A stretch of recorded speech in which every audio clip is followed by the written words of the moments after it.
বাদ বাথরুম নষ্ট করে, ওযুখানায় লাইট নষ্ট করে।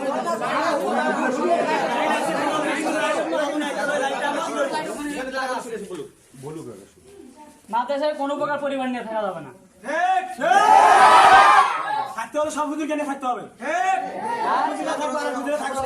আর আপনারা যতদিন ছিলেন তার জন্য প্রতি মাসে আপনাদের 1000 করে ভাড়া টাকা দিতে হবে।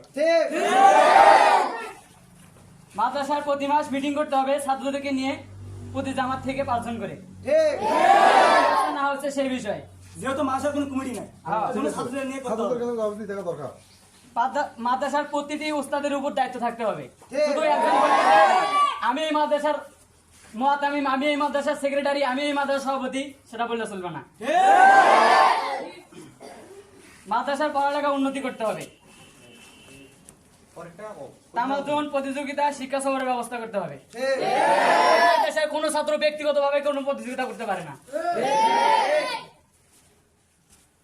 ছাত্রের জন্য অভিযোগ বক্স থাকতে হবে, যেখানে ছাত্র তাদের মনের ভাব প্রকাশ করতে পারে। প্রত্যেক সপ্তাহে এই বিষয়ে হুজুররা সহ সবাই মিলে ওখানে থাকবে, যে কার কোন অভিযোগ হচ্ছে এটা দেখতে হবে।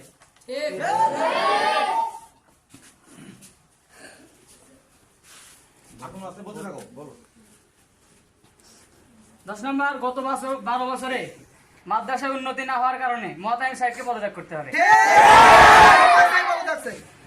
এবং শিক্ষাগত কোনো উন্নতি না থাকার কারণে নাজিবের তালিবাতকেও পদত্যাগ করতে হবে।